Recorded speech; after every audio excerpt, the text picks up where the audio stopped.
বিশেষ করে শেরপুর ৩ আসনে গতকালকে যে চিত্র লক্ষ্য করা গেছে এবং জামায়াত নেতা নিহত হয়েছেন, নির্বাচনের সহিংসতা, যেখানে বলা হচ্ছে যে একটা সুষ্ঠু ভোট নির্বাচন আয়োজন করবে নির্বাচন কমিশন, নাকি নির্বাচন আবার ঘুরে ফিরে বা রাজনৈতিক দলগুলো ঘুরে ফিরে পুরনো ছকে ফিরছে?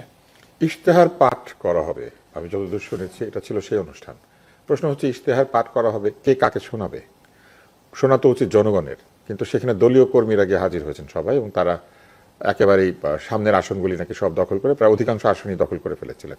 অন্যরা দেরিতে এসেছে এবং তারপরে তারা আসন পায়নি, এবং সেটা নিয়ে আমি যতদূর শুনেছি, মানে আমি পত্রিকা যা পড়েছি, সেটা নিয়ে সংঘাত শুরু হয়েছে। কিন্তু প্রশ্ন হচ্ছে যে ইশতেহার পাঠ যারা আয়োজন করেছেন তাদের কিন্তু একটা দায়িত্ব নিতে হবে। কেননা ইশতেহার পাঠের জন্য আপনি যদি ডাকেন তাহলে যথোপযুক্ত আসন বিন্যাস করতে হবে। যারা এসেছেন তাদেরকে শুরুতেই বলতে হবে যে এতগুলি আসন খালি রাখতে হবে, অন্যরা আসবেন, এবং মানে মর্যাদা অনুযায়ী, যার যার দলীয় মর্যাদা অনুযায়ী সামনের আসনগুলিতে বসাতে হবে। একটা সরকারি ব্যক্তি যদি কাউকে দাওয়াত দেন বা বলেন যে ইশতেহার পাঠ করা হবে, অথবা কোথাও যদি তারা উপস্থিত থাকেন, আয়োজক যদি তারা হয়ে থাকেন, তাহলে তারা খুব জানেন যে প্রোটোকল আসলে কি। তারা নিজেদের বেলা আসন বিন্যাস করতে পারেন, কিন্তু প্রতিদ্বন্দ্বী প্রার্থীগুলির মধ্যে সংঘাতের সম্ভাবনা আছে, এই ধরনের সিলি ঘটনা নিয়ে গন্ডগোল অনেক দূর চলে যেতে পারে, এটা তাদের জানা থাকা উচিত। কিন্তু তারা সেইগুলির ব্যাপারে আসলে যথোপযুক্ত ব্যবস্থা নিয়েছেন বলে মনে হয় না, এবং তারা বিবাদ মেটাতেও সক্ষম হন নাই।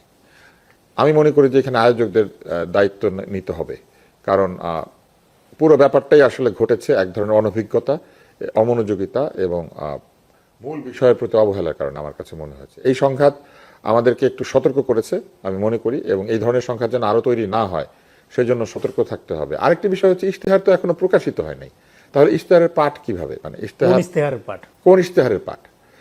আমি জানি যতদূর যে জোটের কোনো ইশতেহার নাই, এবং জামাত ইসলামেরও আলাদা করে কোনো ইশতেহার এখনো প্রকাশিত হয় নাই, বিএনপিরও ইশতেহার প্রকাশিত হয় নাই। তারা বলেছেন 1 তারিখে হয়তো হবে। কিছু কিছু রাজনৈতিক দলের হয়তো ইশতেহার আছে, যেটা আমি জানি না। মূল যে প্রতিদ্বন্দ্বী, তাদের তো কোনো ইশতেহার আমরা হাতে পাই নাই। কিছু প্রতিশ্রুতি পেয়েছি, কিছু বক্তব্য পেয়েছি, তাহলে কোন ইশতেহার পাঠ করতে তাদেরকে দাওয়াত দেওয়া হয়েছিল, এটাও কিন্তু আমি অন্তত বুঝি নাই। আমার কাছে মনে হয়েছে যে এইগুলি সবই অনভিজ্ঞতা, এবং এই যে অনভিজ্ঞতা, এই অনভিজ্ঞ ব্যক্তিদের দিয়ে ইতিহাসের শ্রেষ্ঠ নির্বাচন, এটা মৌখিকভাবে হয়তো প্রমাণ করা যাবে, কিন্তু ইতিহাসের শ্রেষ্ঠ নির্বাচন এটা শুরুতেই ক্ষতিগ্রস্ত হয়েছে। একজন প্রমিনেন্ট প্রার্থী, জুলাই আন্দোলনের একজন শক্তিশালী চেহারা, যিনি জুলাই আন্দোলনের পরে বেশি জনপ্রিয় হয়েছেন, এমন একজন ব্যক্তি নিহত হয়েছেন। তো এটা কি করে শ্রেষ্ঠ একটি নির্বাচন হয়, যেখানে শুরুই হয়েছে হত্যার মধ্যে দিয়ে? তারপরে যদি বলা হয় যে না, নির্বাচনের দিন হয়তো এমন একটা নির্বাচন আমরা দেখব, এরকম নির্বাচন কখনো হয় নাই, তাহলে আমাদের অপেক্ষা করতে হবে নির্বাচনের দিন পর্যন্ত। অনেক ধন্যবাদ। রেজাউল করিম রানী, আপনি কি মনে করছেন নির্বাচন কমিশনের জন্য এটা কতটা চ্যালেঞ্জিং হতে পারে? বিশেষ করে একটা ব্যাপার হচ্ছে যে প্রত্যেকে রাজনৈতিক মঞ্চ থেকে প্রতিশ্রুতি দিচ্ছেন, যেটা জনাব আব্দুল তুষারও বলছিলেন, কিন্তু প্রতিশ্রুতি আর প্রতিশ্রুতির মধ্যে সীমাবদ্ধ নাই। আমরা লক্ষ্য করছি যে এখানে পারস্পরিক আক্রমণাত্মক নানা ভাষারও ব্যবহার হচ্ছে, এবং একরকম বলা যায় যে মারমুখী আচরণ আমরা লক্ষ্য করছি রাজনৈতিক দলগুলোর মধ্যে। সেই বাস্তবতা সামনে রেখে নির্বাচন কি? ধন্যবাদ, আপনার পয়েন্ট খুবই গুরুত্বপূর্ণ প্রশ্ন রেখেছেন, এবং যারা আমাদেরকে শুনছেন সবাইকে আমার সালাম এবং কৃতজ্ঞতা। তুষার ভাই একদিক থেকে আলোচনা করছে, এর মধ্যে দিয়ে মোটামুটি ফ্যাক্ট যেটা, সেটা খানিকটা চলে আসছে, যেটা অন্তত মিডিয়াতে আমরা জানতে পারছি। ঘটনাটা এরকমই, কিন্তু এই ঘটনাটা কেন ঘটলো এইটার কজটা আমি বোঝার চেষ্টা করছিলাম। মানে সাধারণত ভায়োলেন্স নিয়ে অনেক ধরনের থিওরি আছে, অনেক ধরনের কথাবার্তা আমরা শুনি, কিন্তু মূলত ভায়োলেন্স মানে ধরেন প্র্যাকটিক্যালি মাঠে গড়ায় দুইটা জিনিসের মধ্যে যদি আপনার গরমিল থাকে, মানে পলিটিক্যাল ভায়োলেন্স, সেটা হলো আপনার ভার্চু, আপনার নীতি, এবং আপনার ডিউটি, আপনার কর্তব্য, দুইটার মধ্যে যখন পার্থক্য তৈরি হয়, ভায়োলেন্সের সূচনা হয়। যেমন ধরেন বৌদ্ধ ধর্মের উদাহরণ দেওয়া যায়। বৌদ্ধ আমরা জানি জীব হত্যা মহাপাপ, হ্যাঁ, শান্তি পরম লক্ষ্য তাদের, কিন্তু তারপরেও কিন্তু রোহিঙ্গাদের উপর ক্লিনজিং হয়েছে। শ্রীলঙ্কাতে বৌদ্ধ বিশাল হিস্টোরি আমরা জানি। তো যখন এই ধরনের বৌদ্ধ মঙ্ক নেতারা, ধর্মীয় গুরুরা এই ধরনের ক্লিনজিং চালায়, তখন আপনি যদি প্রশ্ন করেন যে আপনার তো জীব হত্যা মহাপাপ, এটা মারলেন কেন, তখন তারা বলে জীব হত্যা মহাপাপ, এটা আমার ভার্চু, এটা আমার নীতি, কিন্তু আমার ডিউটি হলো আমার কমিউনিটিকে রক্ষা করা, এটা আমার ডিউটি। ফলে সে যে হত্যা করতেছে তার প্রতিদ্বন্দ্বীকে বা প্রতিপক্ষকে, এটা সে দায়িত্ব আকারে করতেছে, এটা সে নীতি আকারে করতেছে না। তার মানে তার নীতি এবং তার ডিউটি আলাদা হয়ে যাচ্ছে, সে ভায়োলেন্স করতেছে, সে মানুষের জীবনকে কিন্তু তখন আর জীবন মনে করছে না, সে মনে শত্রু মারতেছে। সো এটা হলো থিওরিটিক্যাল প্রিমাইজ অফ ভায়োলেন্স। এবং বাংলাদেশে এই ঘটনাটা কীভাবে করতেছে, ইলেকশনের আগের থেকে, আমি বহু আগের থেকে বলতেছি violence is coming, violence is coming. কেন? কারণ সোশ্যাল মিডিয়াতে আপনি যখন ফলস ন্যারেটিভ তৈরি করছেন, আপনি যখন লক্ষ লক্ষ বট আইডি, বট সেলিব্রিটি, মানে হাজার হাজার পেজের মধ্য দিয়ে আপনি যতখানি শক্তিশালী না, তার চেয়ে অনেক বেশি শক্তিশালী হিসেবে আপনার সমর্থকদের মধ্যে একটা বার্তা পৌঁছাচ্ছেন, এবং মাঠে আপনার প্রতিদ্বন্দ্বীদের বক্তব্যগুলোকে টুইস্ট করে সত্যের সাথে মিথ্যা জোড়াই দেওয়া, সত্য না মিথ্যা না, পলিটিক্যাল ট্রুথ, রাজনৈতিক সত্য, যেটা মিথ্যার চেয়ে ভয়ঙ্কর উৎপাদন করছেন, ফলে আপনার যারা সমর্থক তারা বাই নেচার ফ্যানাটিক হয়ে উঠছে।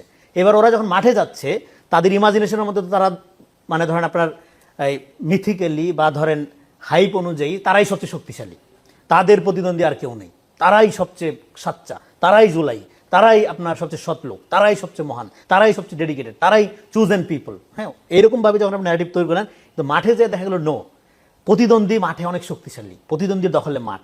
এবার আপনি যখন তাকে অ্যাটাক করতে গেলেন, যেমন আপনি চেয়ার দখল করে বসে রইলেন, প্রশাসনের যারা আয়োজক তারা বললো যে আপনারা ভাগ করে সমান সমান ভাগ করে বসেন চেয়ার, আগে গেছেন তাতে কি দুই দলই যেহেতু একসাথে যাবেন, উনি বললো তারা মনে করলো যে না আমরা তো ছাড়বো না সিট, সামনের দিকে আমাদের বসতে হবে। কিন্তু মাঠে তো আপনার ওই শক্তি নাই, সামনের দিকে আপনি কেন বসবেন? আপনি আপনার কলিগ, প্রতিদ্বন্দ্বী কলিগ হোক, তাকে সিট ছেড়ে দিবেন, অর্ধেক অর্ধেক করে নেবেন, ভাগ করে নেবেন। কিন্তু আপনি তো ভাগ করতে রাজি হইলেন না, রাজি না হয়ে ভায়োলেন্স যে উস্কায় দিলেন। এই ঘটনা উদাহরণ আকারে আমি যে প্রিমাইজ বলতেছি এর সাথে মিল আসছে।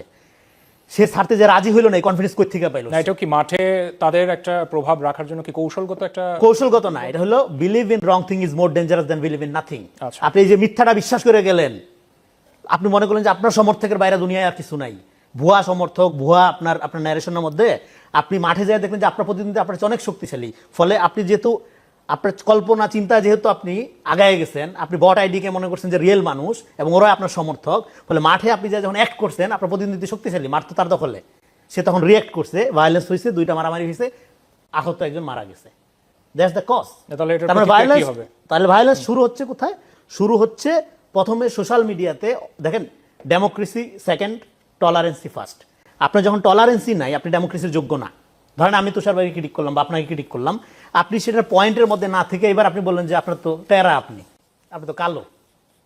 হ্যাঁ, আপনি যখন এইভাবে পোর্ট্রেট করবেন, আপনি যখন ক্যারেক্টার অ্যাসাসিনেশনের দিকে চলে যাবেন, আপনি যখন ভ্যালু জাজমেন্টের দিকে চলে যাবেন, তখন বেসিক্যালি আপনি মানুষের মর্যাদাবোধকে স্বীকার করেন না, আপনি ডেমোক্রেটিক প্রিন্সিপাল থেকে সরে গেলেন। তো তখন আপনি আপনার প্রতিদ্বন্দ্বী খারাপ, ওরা সবচেয়ে জঘন্য, আপনি ভালো, এইভাবে সমাজকে বিভক্ত করতে থাকেন। সমাজকে বিভক্ত করার মধ্য দিয়ে আপনি সমাজে ভায়োলেন্ট ফেনোমেনা, একটা ফ্যানাটিক হুজুগে কালচার তৈরি করেন, যেটা দেখবেন আপনি সোশ্যাল মিডিয়াতে এখন।